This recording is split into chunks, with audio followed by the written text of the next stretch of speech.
how this stream goes. I'm not really sure if I'll continue these or not. I'm still weighing that.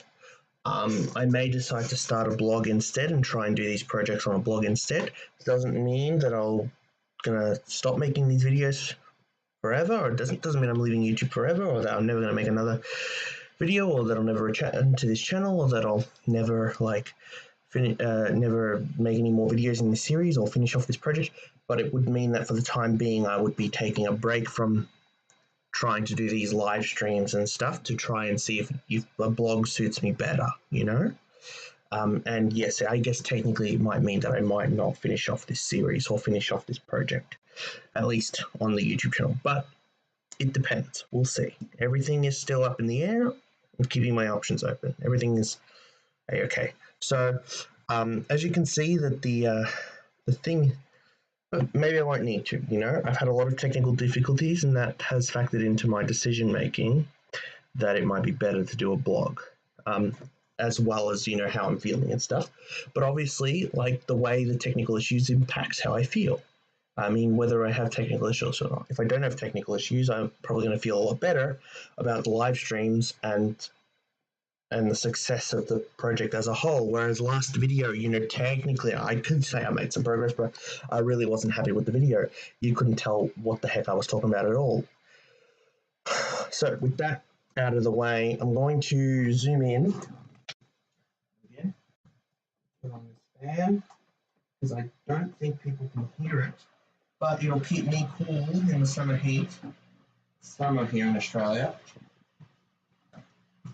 And I'm going to zoom in here. Ideally, I would do this remotely, but I think you need like an extra app or something for that. And honestly, I don't know. I can't be bothered. Especially since it's like turning off all the time. Although I guess that might be another reason to actually do that. But oh well. Anyway, so let's just check the audio levels when I'm quiet.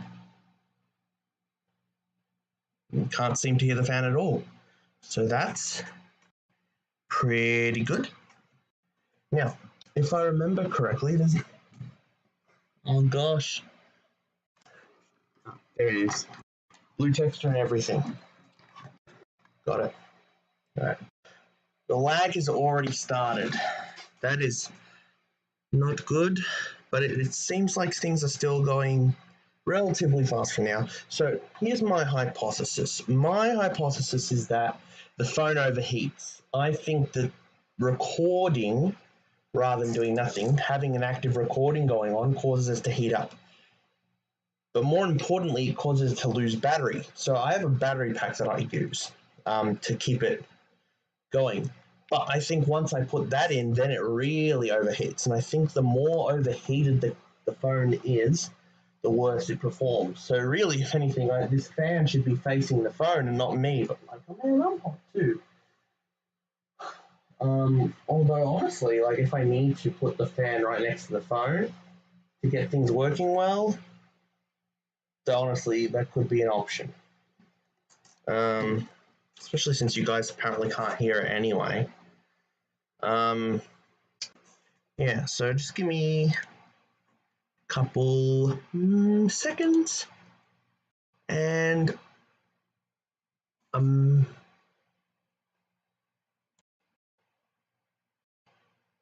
whoa, why am I not recording?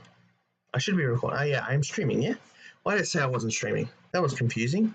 It said I wasn't streaming for a second there. That was okay. Well, let's continue. So, as I was saying, oh no, is this thing still lagging? No, it's still on. It's still on board with me. Okay. Well, I'm going to keep an eye on it, and let's get back to it. Let's revisit where we were yesterday. Let's do that again, because honestly, I don't think that explanation worked at all. So we have this diagram that I was drawing to try and explain why we were gaining and losing energy at different points in the system. So just as a reminder, well, actually, I have to load it up. So I'm just going to load it up in the background.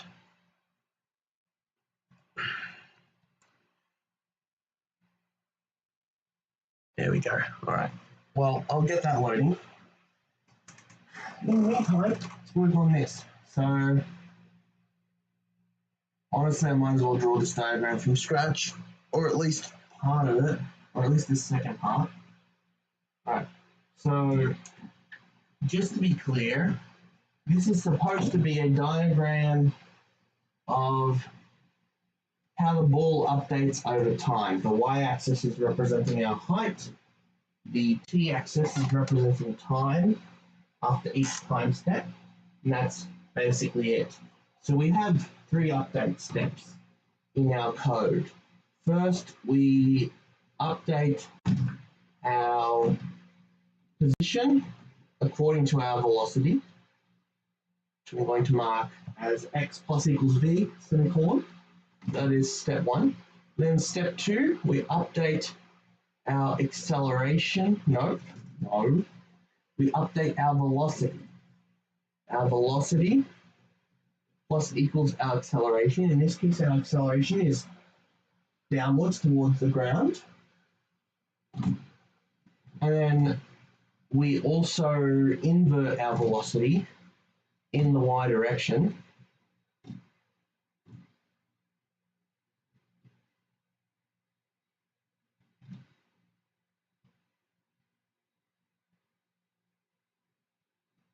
On collision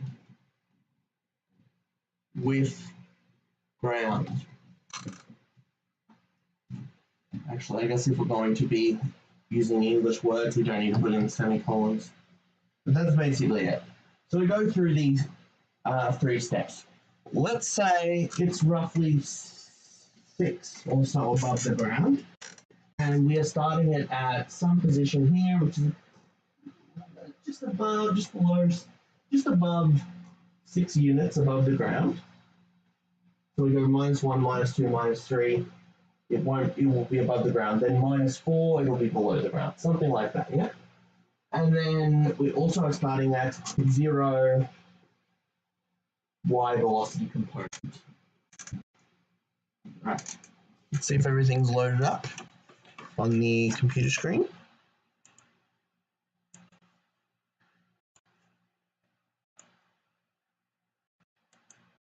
Oh, hello.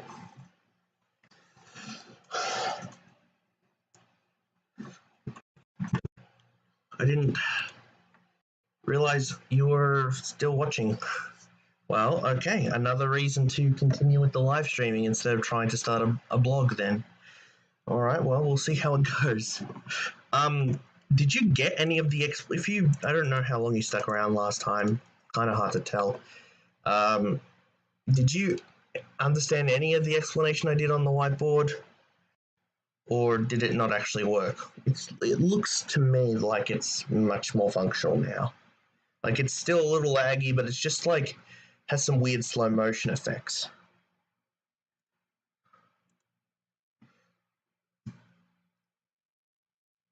I can wait for a response, I guess. Maybe 30 seconds.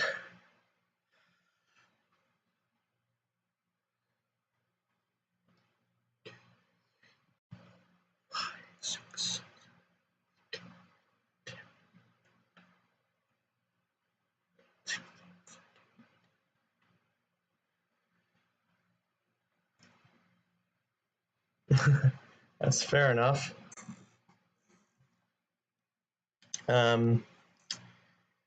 Okay.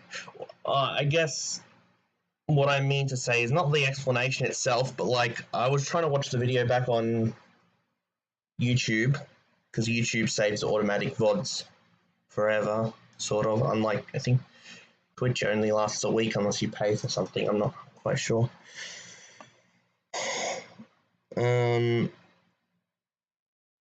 No, I just started the stream like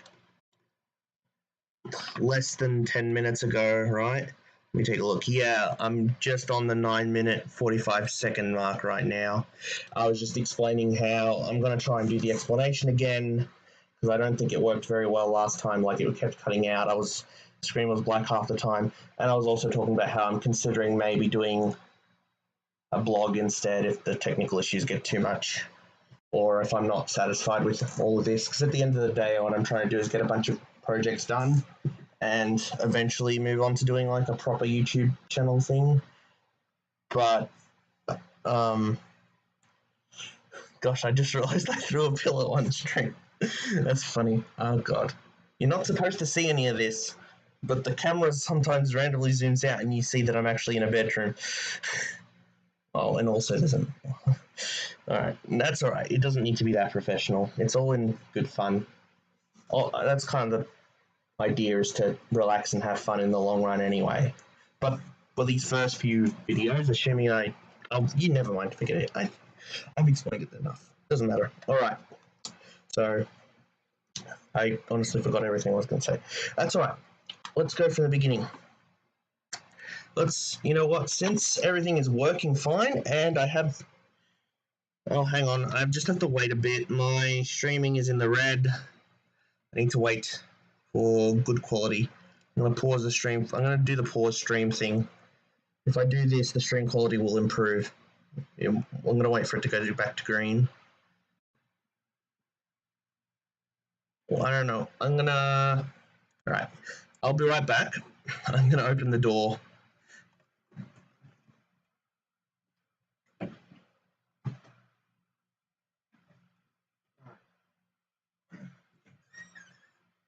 Door is open. Hopefully that will improve Wi-Fi connection. For what it's worth, Restream says I have excellent quality, so that's good. And OBS is green again. So, as I was saying, since it seems like the technical difficulties are getting much better, and people are actually watching, I guess like there's no reason to not keep live streaming. There's no reason to switch to a blog, I guess. So far so good then. So why not? I don't know. This is something I have to mull over in my own time. If I keep talking about it on stream, I'm just going to go in circles. Which is funny, because part of the reason I started doing these streams is because I kept going around in circles talking to myself about it and having no outlet. So I guess a mix of introverted and extroverted thinking is good. All right, let's get started. All right, that was a long-winded introduction. Let's start this again. 3, 2, 1. Hello everyone. Last time we left off, I had processing open, and we were up to this. Yes, we had this. Oh no! Wait, yes. We had this bouncy ball simulation, and we were talking about time steps and all that jazz. For the moment, I've got the time step set to 1, and at the end, I did my solution where I set gravity. But we're going to temporarily go back and reinvestigate our the problem. So we note that, and I also never gave a full explanation of how this fixes things on the whiteboard either. I just kind of left it intuitive. So at the moment, we are beginning with, we have 3 update steps. First, we change our position according to our velocity. So x plus equals vx, y plus equals vy. There's also dt here, but currently dt is set equal to 1, so we can ignore it. We have vy plus equals gravity. So after we update the position, we update the gravity. Yes, we update the velocity according to gravity. In processing, the y direction points downwards, starting at the top left corner of the screen. So this gravity will actually be a positive number. And lastly, we have our still technically janky, but works fine for the purposes at the moment, collision code. If I really wanted to be extra careful with this, which we might have to update later on once we add proper collisions between the balls, I would actually want to update this to not simply invert the velocity in a particular direction, but what I would actually want to check which wall or floor or ceiling that we had collided with, and and set the velocity to go in a particular direction by taking the absolute value of it and then negating it or leaving it positive, depending on which way I want it to go. But that is a topic for later.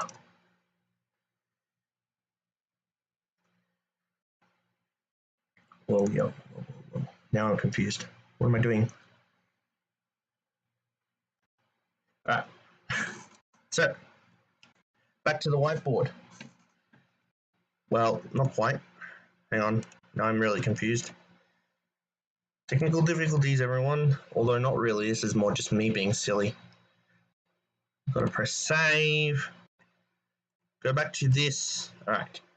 So, if we press play in our current position, we will see that the balls are bouncing at a certain rate, but they are gaining energy. And actually, one thing I would like to do is this simulation is actually getting a bit laggy and slow. So what I'm actually going to do is I'm going to do something that I wasn't going to do until later, till we got to some of the later simulations, but might as well do it now. What we can actually do is we can take our whole draw section here, which is our update loop, and not just loop over every instance of a ball, but what we'll actually do is loop over this a certain amount of times. So let's say loop equals 0, loop is less than, I don't know, let's say 50, loop plus plus, and then we'll set this up properly in a second. But the basic idea is that instead of going and doing it once per frame, because the frame rate in processing is somewhat limited, you only get a certain amount of draw operations. You can get a lot more done more quickly if you do more than one thing in a single draw operation. And actually, if you do that, then obviously you don't need to draw your balls until the end. Although I would be careful about doing it this way, because here we're updating all the ball here. What am I doing wrong here? I'm trying to think.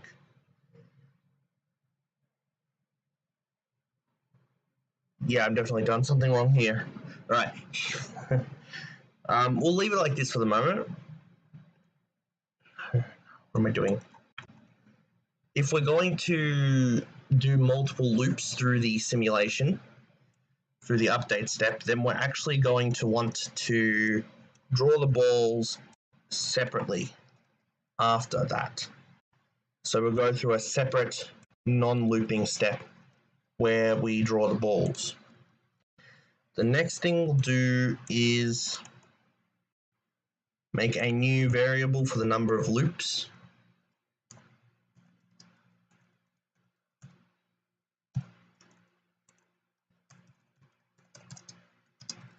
And I will use that instead of 50. Now, note that now we will definitely have to change our DT value to match our loop number. And another thing we should do is make sure that our gravity is also changing with respect to DT as well. If our time step is only 100th as much, our gravity should only increase by 100th the strength each time step. All right, so with that all out of the way, the simulation should look a bit smoother now. I'm going to be honest, I don't see a difference. Although, one thing you might notice is that the gain in height, or the loss in height, is actually much less noticeable now. So one thing that you will get from decreasing your time step is much more increased numerical stability in your simulations. As I mentioned last time, there's a big trade-off, or an inherent. It's basically a trade-off between the speed of your simulation and your accuracy with regards to time step, where the smaller your time steps, the more accurate the simulation will be. And you can see here, based on the previous explanation I did last time, and also the explanation I'm going to do again, the gain in height per bounce is going to be proportional to the speed at which it hits the ground in its last time step. So if we're going by 100th of a time step, then the velocity in its final, or when it actually hits the ground, is going to basically be 100th. So each ball is going to only gain 100th of the energy it would otherwise get. So that makes our simulation much more accurate. But nevertheless, the balls are still going to gain energy over time. If I left this running long enough, they would slowly but surely eventually hit the ceiling. So I've unintentionally fixed partially the problem that we're trying to solve here. So for pedagogical purposes, we will undo everything I just did, go back to a single loop, and put our DT back to 1, but we can always change this again later. Actually, I wonder if it's laggy because I'm recording. That could be a thing where, because OBS is taking up some computing space, processing is not as smooth as it usually is. That could be the case. Alrighty. So, with that all out of the way, let's get onto the actual camera. And it is still working? Good. Awesome. Alrighty. Let's begin.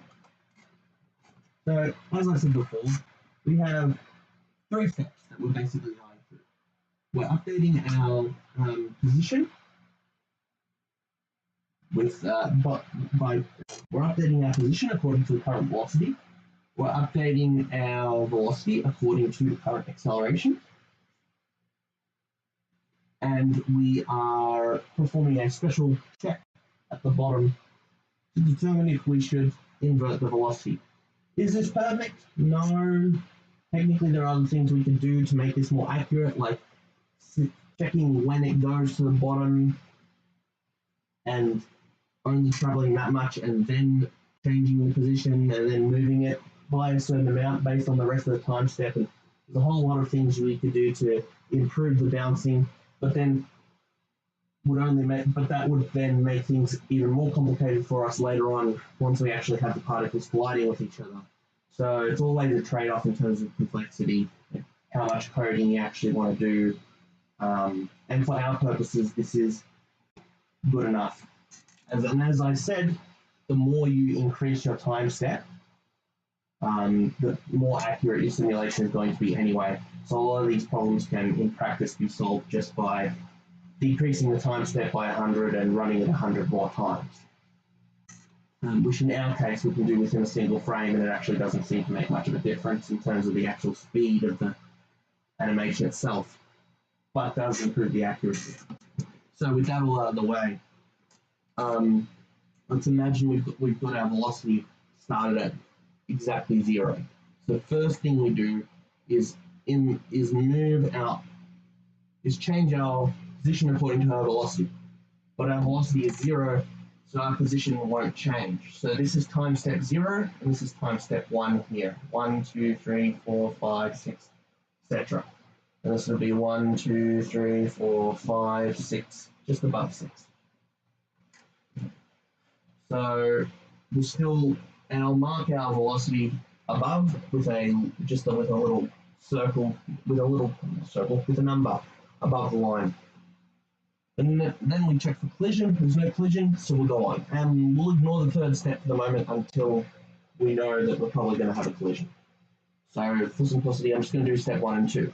So step 1, we did. Now step 2, we're going to increase the velocity by -1. And then we're going to move it. So in the next step, we'll move down by 1. And then after that, we will move down by 2. I know it looks like the slope hasn't changed, but that's because I'm a bad graph drawer. Don't mind that. Maybe I'll try and move this time step to the left a bit, just to make it a bit more clearer that it is a steeper slope. You know what? Forget it. This is the best I'm going to do for the time being. Then 1, 2, 3, minus 3. So we just moved it. So we're at step 1. We just finished step 1. Step 2, now we're going to go for, change it to minus 4. Yes? So potentially going below the scene. Wait, I gotta just double check with myself that this is right, because I don't want to screw this up. We're starting at 0, we're going minus 1, minus 2, minus, change to minus 3, remove it, we change to minus 4, we move it. Okay. This is different than how I remember doing it yesterday. Maybe I did it inaccurately yesterday. I'm honestly a little confused, but we're just going to deal with it. So the next thing we're going to do is go down by minus 4. Now we are below the floor, right? So what happens now? Well, we just moved it. We're going to update the velocity. Now the velocity is minus 5. Which my explanation is definitely, I never said the number 5 in last week's explanation, so I have no idea what's going different with the maths here.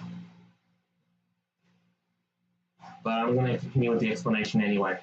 So the next step, the velocity should be minus 5, but we realize we're in the ground, so the velocity now goes up to plus 5. Oh, I know what it is. The difference is I've started the ball higher. I started above 6, whereas before I probably had it below 6. And actually, so that it actually was the 3rd step that it went under. All right, I understand now. Not a big deal. Just means the numbers are going to be slightly different from last time. And also, another thing is that I'm starting with the... yeah, okay. So, I'm starting with the scenario where it gains energy. I can't remember which one I started with last time. That's right. So after getting here, it's just moved. The next thing it's going to do is go to minus 5. Then it realizes it's in the ground. So all of a sudden it's going up plus 5. And the next thing after that is it's going to move again. So actually from plus 4, we're actually going to go to plus 5.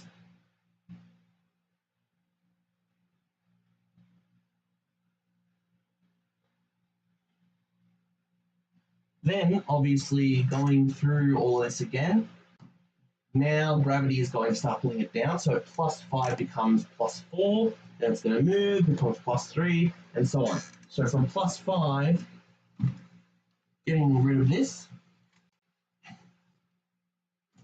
now goes to plus 4, which goes to plus 3, plus 2, plus 1, and then 0. And I know on this graph it looks, that's terrible. Let's do this properly. Plus 3, plus 2, plus 1, 0.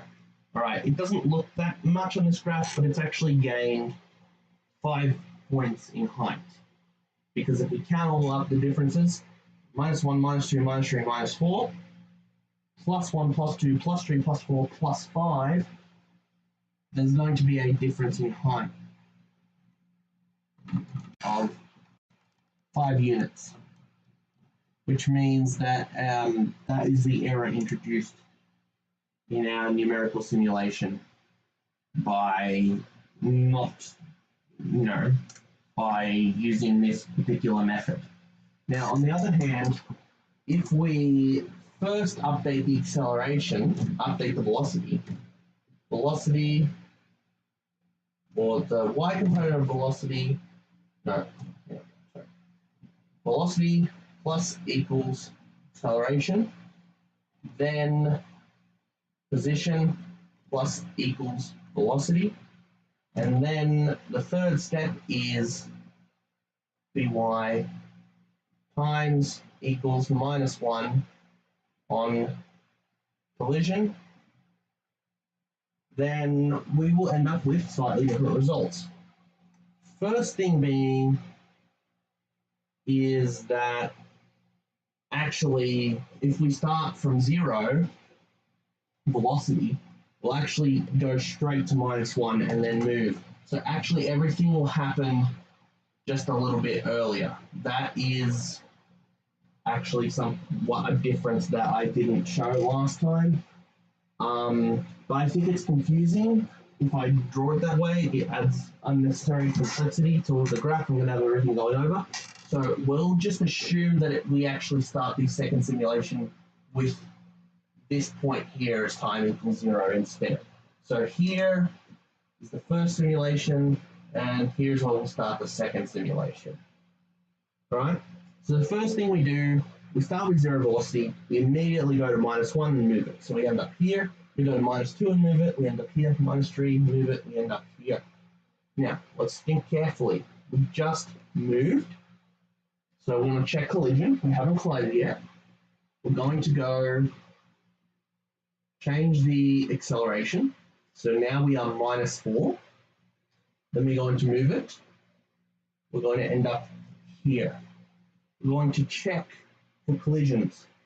We're going to realize we're in the ground. So we're going to change our -4 to a +4.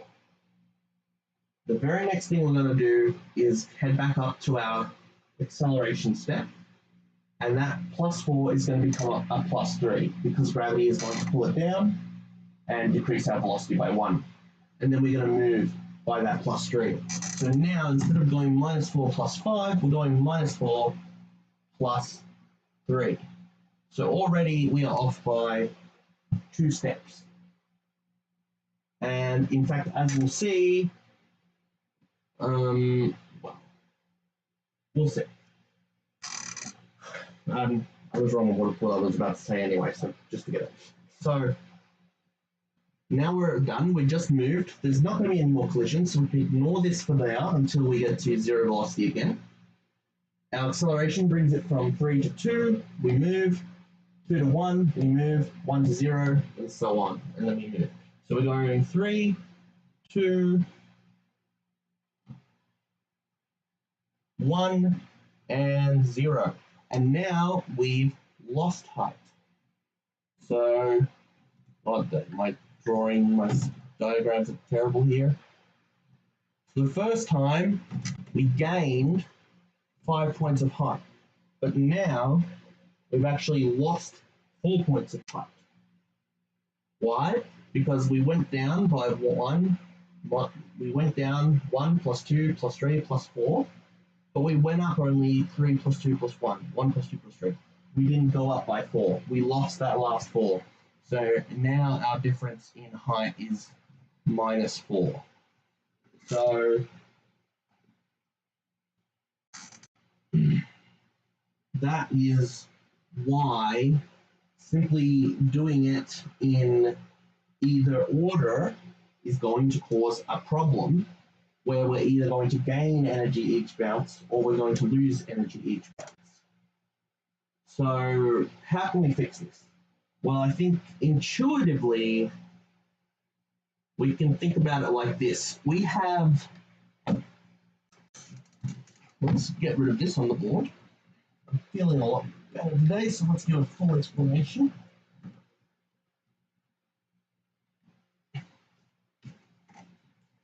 If you think about it, our algorithm as going through a bunch of slots. Our first slot, our second slot, our third slot, and our fourth slot. Our fourth slot is our collision slot. So the last thing we're going to do is invert the y velocity on collision.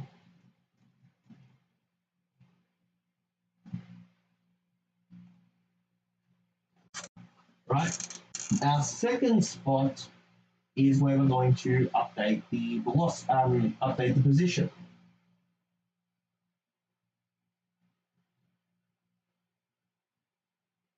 Then we have two other slots we can choose from. In our first scenario, we chose slot 3, and we updated the velocity after we did the position. In the second scenario, we did it the other way around. We put it in slot 1, and we updated the velocity before we updated the position. So what we're going to want to do, or try and do, intuitively, is split the difference. Update half of the velocity before and half of the velocity after. And there's actually a whole lot of different ways of splitting it up and doing this that I haven't looked at in a while and don't think I fully understand. There's a lot of different methods for doing this. Relay, runge cutter methods, etc., etc. What we've been doing so far is basic Euler integration. If those terms mean nothing to you, doesn't matter. I'm just saying might be a future topic to consider. Actually, probably something we're going to have to at least briefly look over later for some of the wave simulations, because otherwise they're going to be unstable. So, simplest thing we can do is basically say, all right, our velocity plus equals half our acceleration, and then again in step 1 and then step 3. And let's think about the effects of this.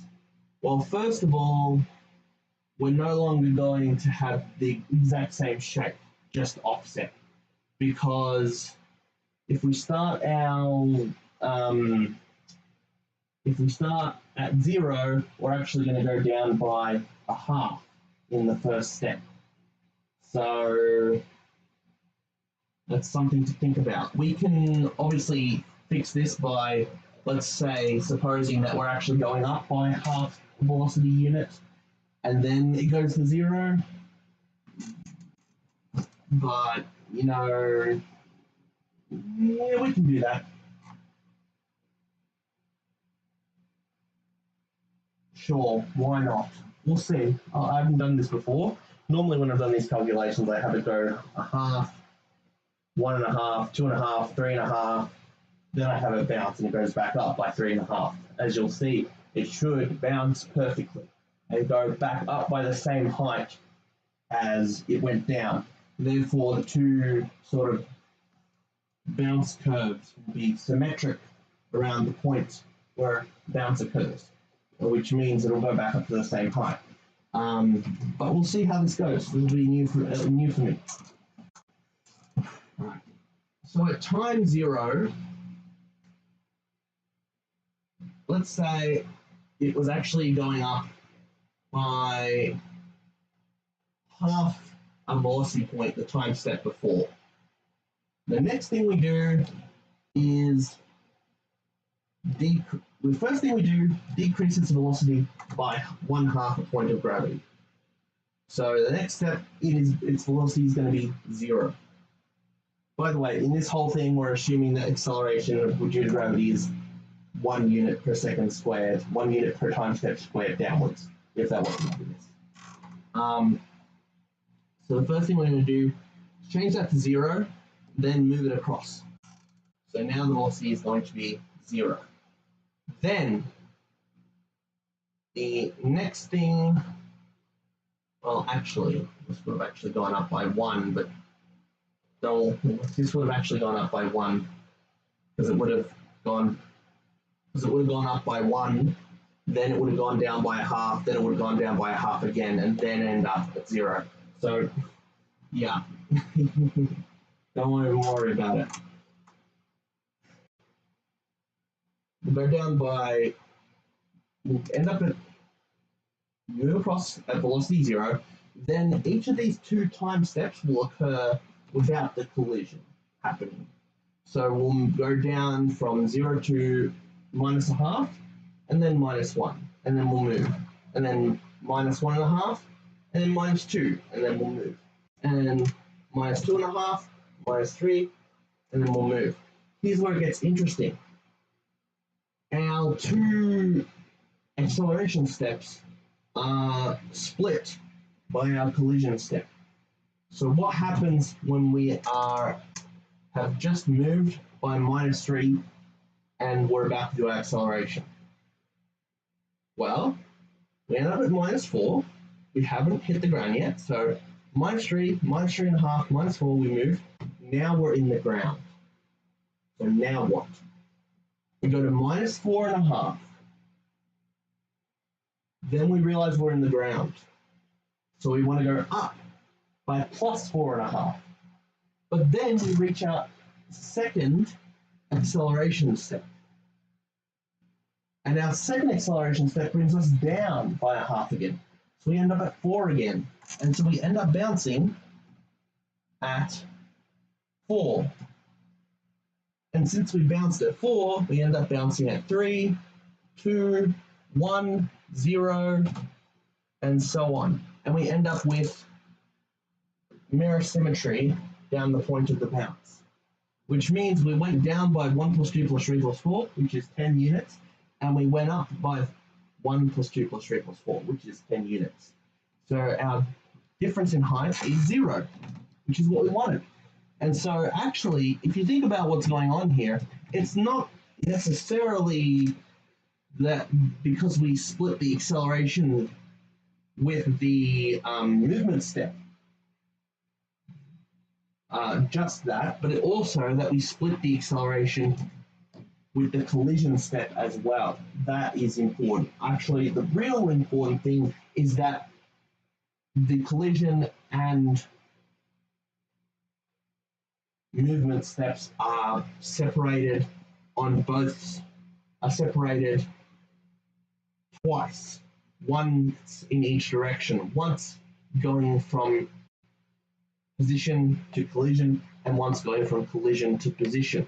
Each one of those transitions introduces an inaccuracy, but because our acceleration is in both of those positions, those inaccuracies cancel out and we end up getting something that's much better. Now, as I said, this is still not perfect. Theoretically, if we were just above 6, we would actually hit this floor way before the actual bounce, because here we're traveling the whole 4 units before bouncing and then bouncing back there. Realistically, we would actually travel maybe just less than 1 unit, then we would bounce, then we would go up, and that would be our time step, and we would be way above 3. We would still reach the same height, but the bounce would happen a little quicker. So technically we are getting a bit of time delay on the bounce. Every time the ball hits the floor, it's being a bit sticky compared to how it would be in real life. But that is, as I said, that is quite minor. That's quite a minor flaw in comparison to gaining or losing energy with every bounce, which is much more noticeable. And as we decrease the time step, that will sort itself out. So that is the full explanation for the energy loss gain. Did I have to go that in depth on it? No, but I wanted to, and I thought it was important. Or it was something that happened to me like a long time ago when I was doing this simulation, and it stood out as an interesting moment to me, unlike the type of things that can go wrong with simulations and how to go about fixing them. So I don't know if that's valuable to you or if that will be valuable to anyone else that's watching, but maybe this is the first time you've seen something like this and you'll find that valuable and interesting. So with that out of the way, we can potentially move on to the coup de grace of this series, which is the actual collisions between the balls themselves. But first, I'm going to take a step back and just review audience response and take a look at the program. So looking at our program, going back to a single loop, we can see that if we just have things as they are, they will gain energy over time. So with every bounce, these balls are getting higher and higher until eventually they're going to start hitting the wall. And it's actually going to be pretty funny. What's going to happen is once they get enough energy to start hitting the ceiling, not the wall, the ceiling, they're going to start bouncing back and forth. And they're actually going to gain energy when they bounce off the ceiling too. So the same thing is going to... Oh no, they're actually not. I didn't even realize this. No, it's actually opposite. Did you see that? One of the balls got sucked into the ceiling. These are the type of things that happen, and that's exactly the type. Remember before I was talking about having a better collision algorithm for the walls? That's exactly why, because that's the problem, is since they're losing energy, or they're basically getting an upward push when they go into the wall, on my mistake, they're actually sort of losing energy with the reverse of the ground situation. Once they get above a certain point, they just keep going back and forth. Their velocity keeps oscillating between up and down, and since they're... and it ends up sucking them up, which isn't really what we want. So, yeah, that could be fixed by taking the absolute value of the velocity and then ensuring that it points downwards. In this case, in processing, that's a positive number, right? And then a negative number when they hit the ground. That way it always bounces up from the ground and down from the ceiling. So that's a simple thing that we can do to optimize the program or make it more realistic, but it's something for later. And again, I'll just show that if we do it the other way around and comment out the second gravity, we can see that we will lose energy over time. It's actually happening quite quickly, and then eventually things will probably sink into the ground, probably with the same type of glitch. So you can see one of those balls has already lost enough energy where it's just sort of skipping across the ground and eventually falls in. So that's the type of thing we're trying to fix. It's actually quite funny. So if we, and as I said before, if we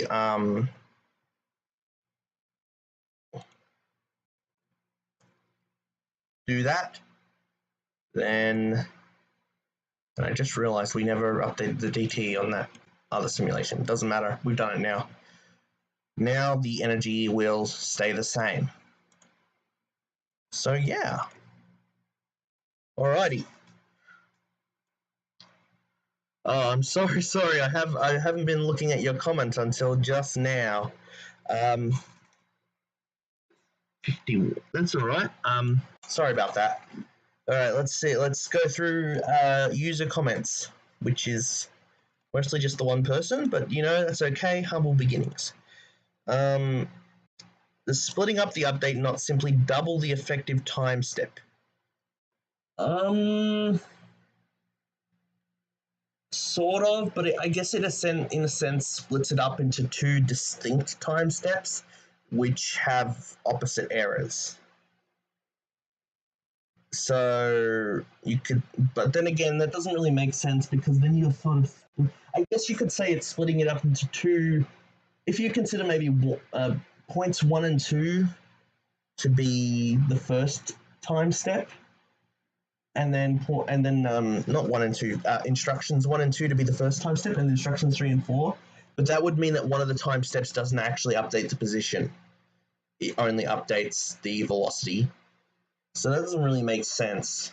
On the other hand, if we could consider splitting it exactly in half along the instructions, but that would mean that we're using like half of an instruction in a particular time step. Like we're doing half of a position update, then a full velocity update, then half of a collision detection.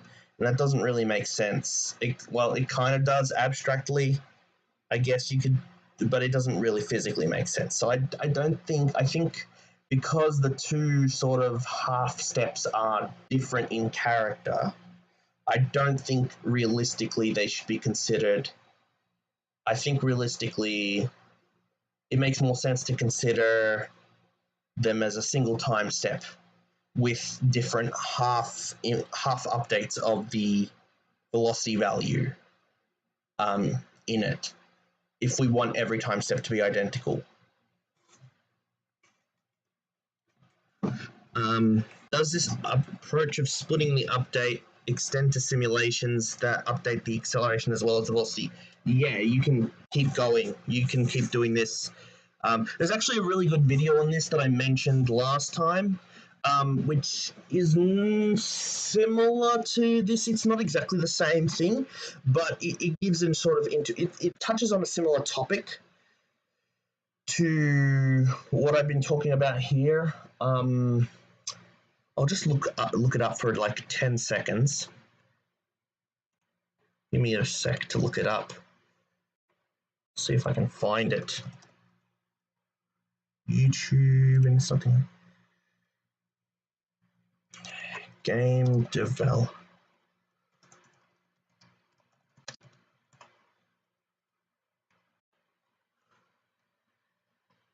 Yes. Right, so there's a DIY. Oh my gosh. So there's a sorry, I'm just gonna go through your comments one at a time. So there's a video on YouTube called Dear Game Developers, Stop Messing This Up, and it refers to the delta time. And I would recommend watching the video in your own time when you're able to. And in this video is more focused on like frame rates, but it does specifically show how, you know, your frame rate, which is related to your delta time basically, because having a faster frame rate could mean having a slower delta. I think that's what getting at. It basically shows how doing this sort of approach essentially is the same as like taking the rectangular area on the graph, which is the same thing. So you see this integral here. You see we're taking an integral, and you know that the formula for this is to,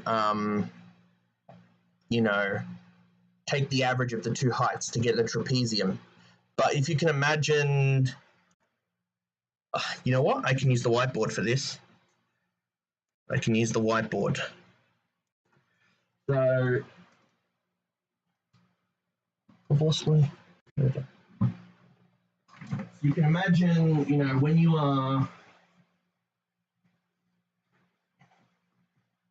trying to, you know, do this, you're essentially doing two things. You're updating the acceleration, and then ideally you would take the integral. But we're trying to do numerical integration. So you can imagine your velocity, your acceleration in our case is, your velocity in our case is actually speeding up in the negative direction or slowing down in the positive direction. So let's say the ball is going up but slowing down. You're trying to take basically this integral from time 1 to time 2, basically, or from time n to time n plus 1. And by splitting it into two half steps, we're essentially saying, we're essentially updating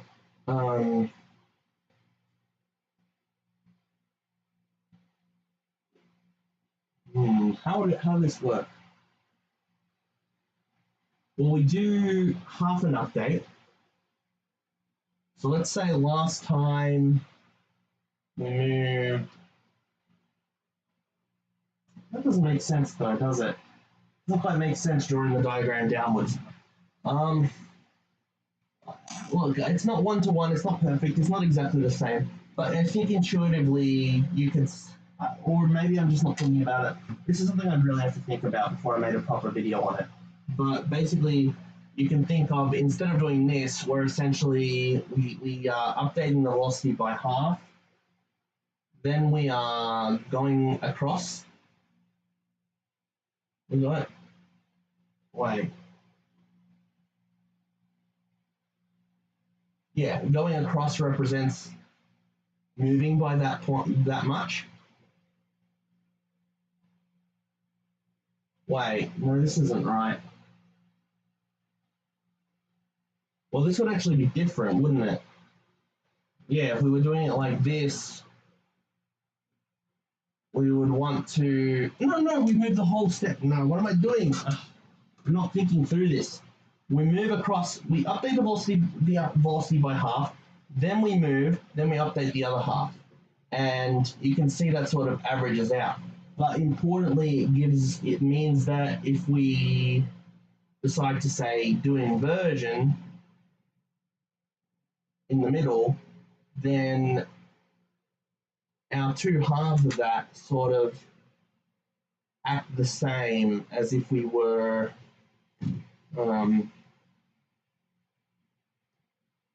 sort of integrating like that. Yeah, this is not going anywhere. Going on a bit of a tangent. Sorry about all that. Another time. I think this is what I did the first time I tried live streaming, and it kind of went all over the place. So another time. I don't. Let me try and answer your question in a different way, or maybe we'll just move on if I can't figure it out. I don't know if that was interesting to you or not.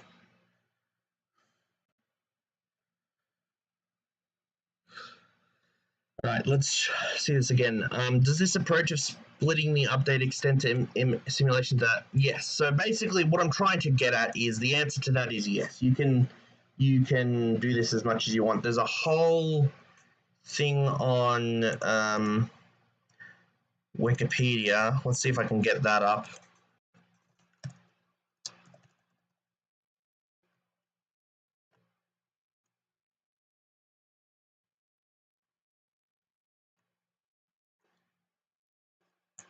So, got the Runge-Kutta methods, and differential equations, solution methods, a lot of different, but we're looking here really for the finite difference method. Yes, here we go. So, like, there are these tables, or actually tableaus, because it's fancy in French. But it involves these things which I don't quite understand, but I'd love to get a handle on it one day so I can do a proper explanation of it if I decide to continue down this road. But yeah, you have all these methods which split up the time steps into various different parts, including the acceleration and stuff. So, for example, here we are.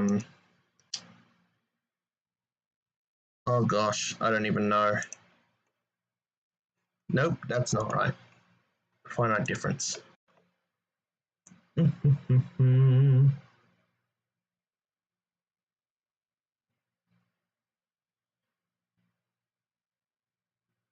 there's so many different ones.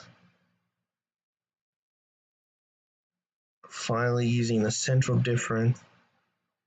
Yeah, there's like, this is a whole rabbit hole that we could go into. I'm not even going to bother. It's not the topic of the video today, at least. All right, but the short answer is yes. Is it possible to prove that the split has no effect on the net energy theoretically instead of analytically, as you have, or is that her difficulty? I don't really understand what you mean by theoretically versus analytically. Do you mean like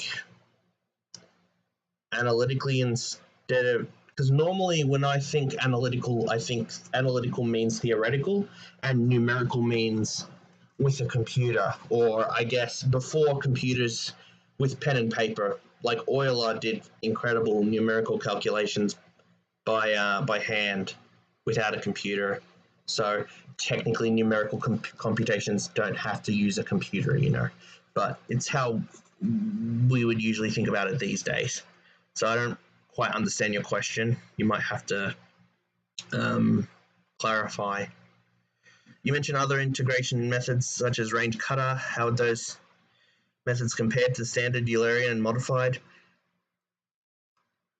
It really just comes down to, like, how much you add, like what you do in what order, how do you update all at once or do you update? Is also the difference between explicit and implicit.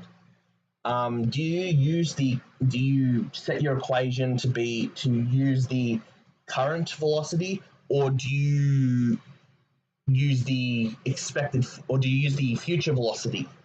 Do you use an expected future velocity, or do you try and make sure it's the exact actual future velocity? And if you use an implicit solution, you might have to essentially solve an equation in order to get it to work out.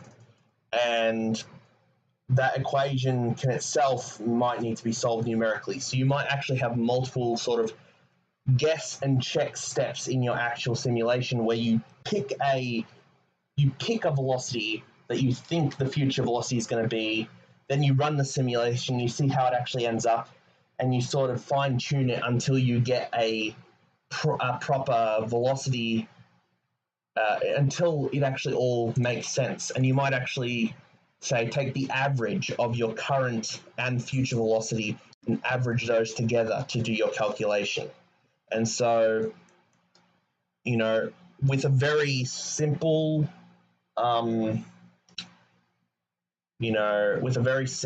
sort of constant acceleration that might be able to be solved numerically,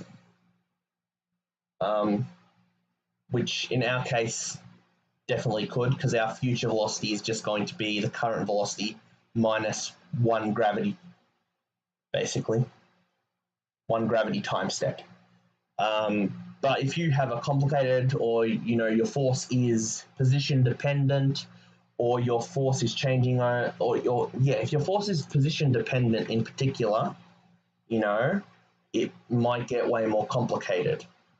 And so it really depends on the parameters of what you're trying to get your simulation to do, and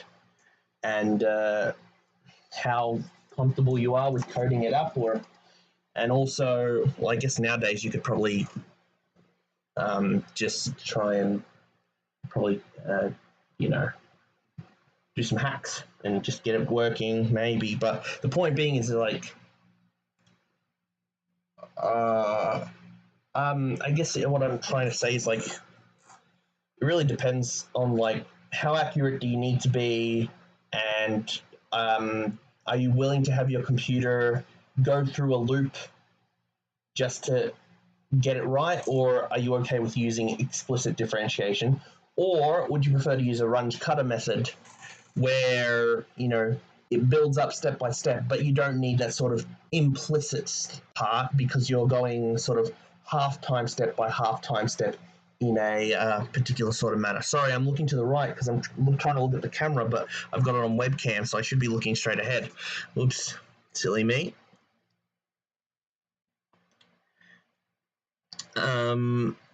Is it possible to add a little debug text in the top left to count the total energy of the simulation? Yeah, that's really easy to do, actually.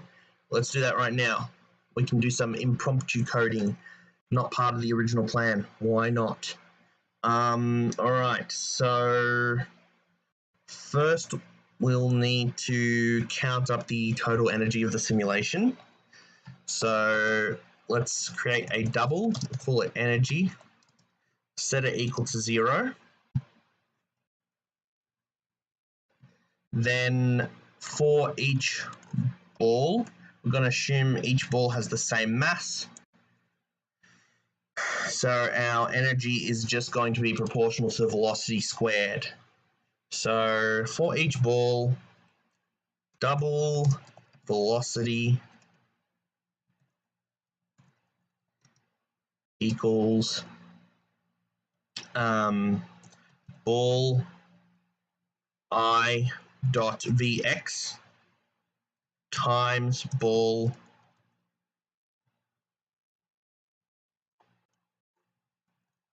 I dot Vy, no, times dot V, you're trying to square it, so dx squared plus Vy times Vy. That will give the squared velocity, because Pythagoras' theorem, our, x squared plus y squared equals, a squared plus b squared is c squared. So if we're trying to find the c squared velocity, we just need to add up the velocity in each of the directions, the squared velocity in each of the directions. So velocity squared, this is actually going to be. And actually, we don't actually need to make this a variable. We can actually append this directly to the energy. So we'll just have energy plus equals, and that'll be that. Then if we want to have it show up explicitly on the screen, because we can always just use print to have it show up at the bottom, like this, print ln energy plus energy, and that should at least get us going. But if we want it in the bottom on the screen, we'll just do a minor modification. So yeah, the energy is moving around because we haven't included the what's it called? We haven't included the gravitational energy, the potential energy. So we also want to include its height. So energy plus equals now. So this is our kinetic energy, which is v squared on mv squared on 2. So we actually want to, halve this before we add it. And then our potential energy is going to be mgh. M is 1, so it's just going to be gh. So it's going to be our height, balls I dot y, except that our height is going to be, except that the coordinate system here is going to be different. So we don't want the y coordinate, we actually want the difference between the height of the window and the y coordinate. And we want to multiply that by our current value of gravity. Now, will this end up actually being consistent? I'm not so sure. I mean, theoretically, the numbers should line up since it's based on physics, and it is a physics simulation. But maybe there's some type of conversion. I'm not sure. But in theory, this is the correct way of calculating the energy of the system. So if I press plus, and what do you know? Our energy is 1052.6497. So let's be a little bit more, let's split this into kinetic and potential. Kinetic equals 0, double potential equals 0. And I'm going to draw some text in the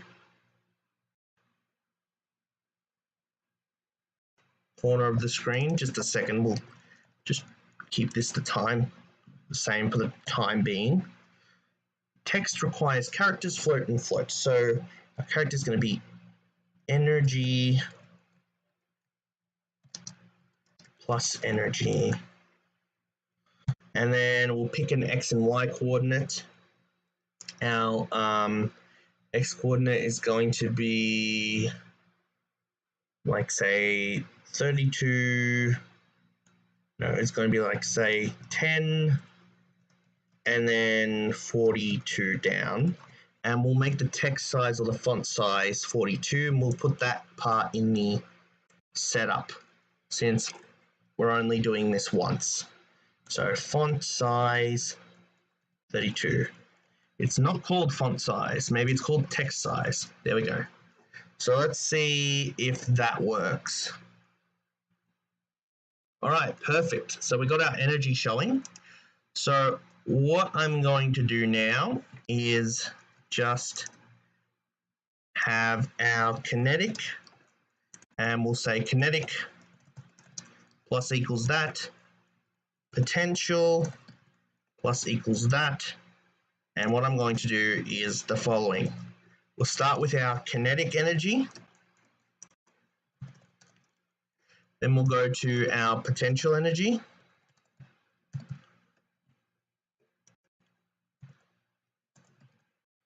and then we'll have our total energy, which is just going to be kinetic plus potential in brackets so that it is added properly and then concatenated. And this will be at 42 plus, well, let's say 42 times 2. Well, 32 plus 10. Yeah, we'll say 42 times 2 and 42 times 3. That should work. Alrighty, and as you can see, our kinetic and potential energy is constantly changing, but our total energy is remaining the same up to the last decimal place, which is swapping around between 4 and 2. So, you know, it's not exactly the same, but it is basically the same within a very reasonable margin. And that is a good addition. We could actually show graphs on that too. That would be interesting, maybe. All right. Yes, I might be using the wrong terms. In that case, analytically instead of numerically. I mean, I kind of did give an analytical.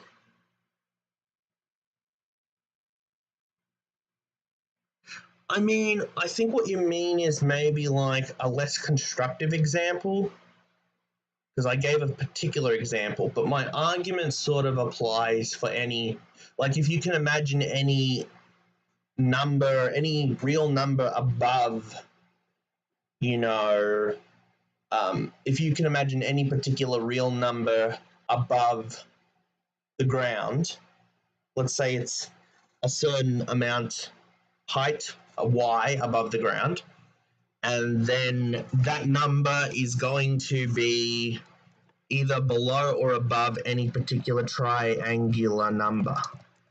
So the triangular numbers is just your first triangular number is going to be,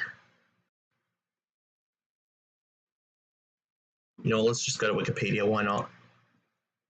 So your first triangular number is going to be 1, then you're going to add 2 to get 3, then you're going to add 3 to get 6, then you're going to add 4 to get 10, 15. So you're either going to be above or below one of these triangular numbers. Let's say you're above 6 but below 10. So after moving 6, you're going to move your fourth one, and you're going to bounce during the fourth, right? If you are at between 4 and if you're between 10 and 15, then you're going to bounce on your fifth movement step, and so on and so forth. And you can make the same argument. Basically, you will, whatever you bounce, you will do two things. You will move, you will end up below the floor, you will gain half a point, whatever speed you are, you will gain half a point of speed. Then that speed will invert. So let's say your speed is D is we'll call whatever speed it is Vy. It doesn't even have to be an integer speed like I showed in the example. It could be half integer. It could be any real number again, same as before, right? The only assumption we've made so far in my argument or in the argument is that your starting height is a positive real number. So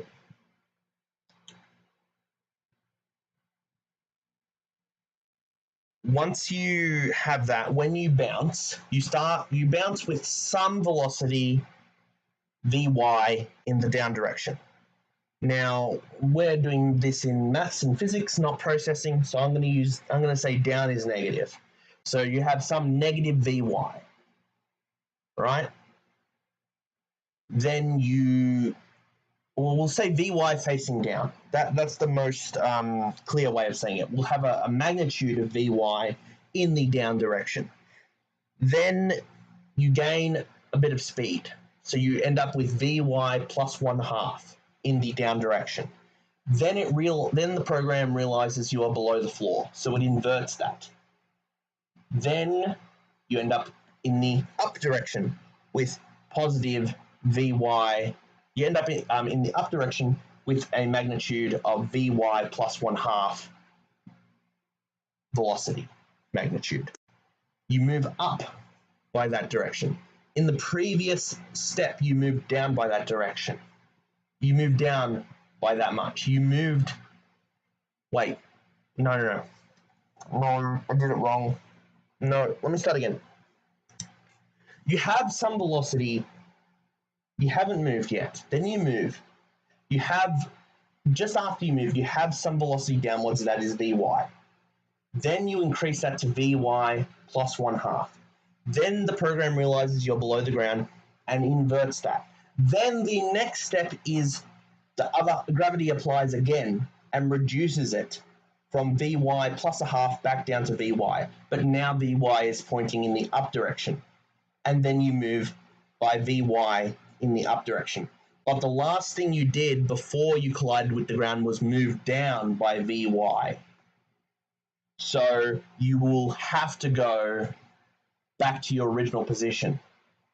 The rest of the calculations happen exactly as they did while you were falling, but now no more collisions until you hit the ground again. So you'll definitionally go back up to your original height. I don't know if that satisfies you as an explanation, but I guess what I'm trying to say is that my initial example of a particular height is just a special case where I picked a particular range of numbers.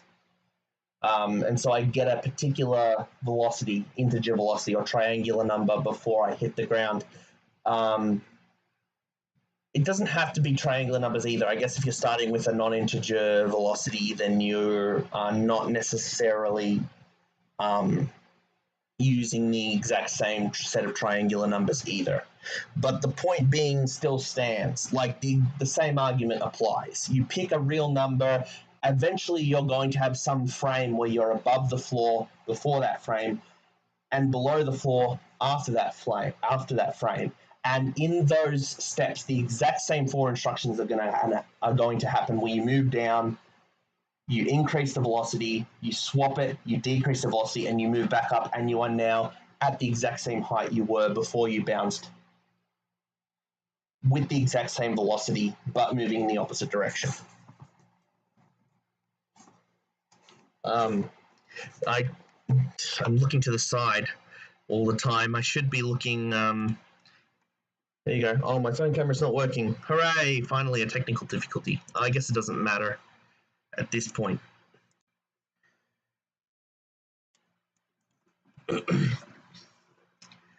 Alrighty. So I guess we can move on to the next step, which is the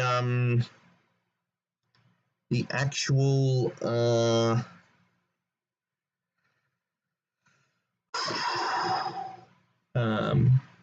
gosh, it's been 50 minutes. Oh god. Okay. Okay. I have to will myself to keep going. It's all right. It's fine. The moment you've been waiting for. Let's go for it. Alrighty. So, first things first, we need to fix this camera. Oh, it's probably out of battery, isn't it? Oh, I shouldn't have had it running. I should have it deactivate when it's not being used. Is that the problem? Oh yeah, it's completely out of battery. And I know that if I put juice into it, it's going to overheat. If I actually charge it up while it's recording, it's going to overheat.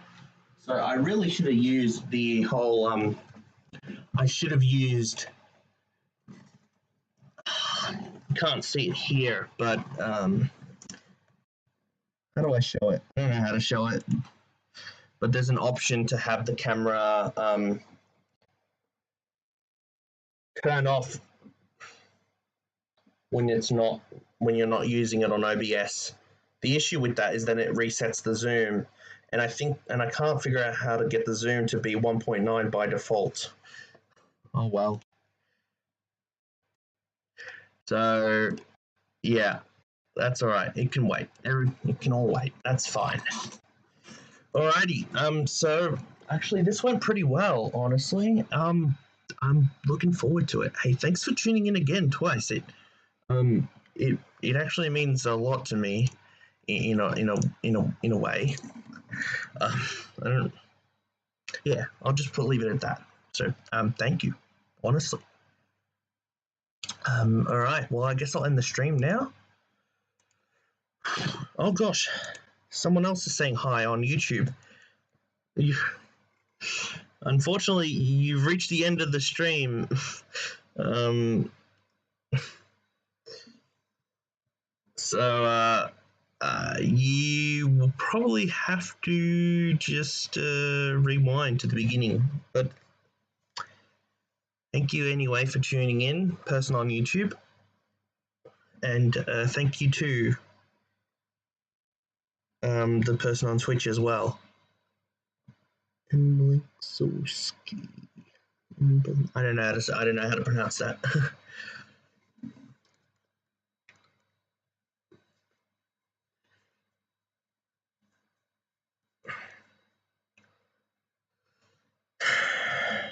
And also, yeah, all right. So let me just check things out for 10 seconds. Now's a terrible time to end the stream, considering someone just joined on YouTube, because that's terrible for like YouTube analytics. Because it'd be like, oh, one person just joined at the end. No one wanted to watch this, and 0 watch time retention. But these things get turned into VODs automatically, so maybe we'll get some more views afterwards. Alrighty then. Thank you for everyone for watching, and I'll see you next time. I'm just going to give the stream some time to breathe. I found that if you stop streaming too early, it can sometimes just cut you off and not get those last few seconds in. So I'm just going to go to this stream paused screen and get it running for just a bit.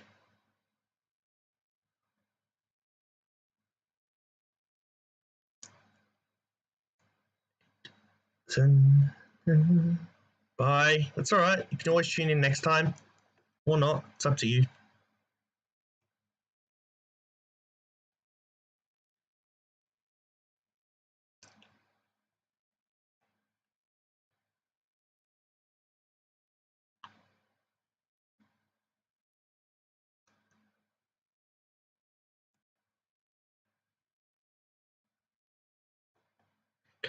Seven, 6, 5, 4,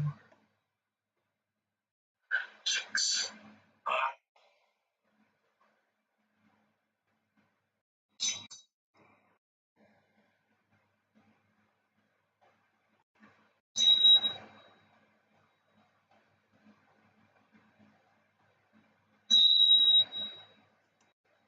All right. I think that's feedback. I can end the stream now. Pretty sure.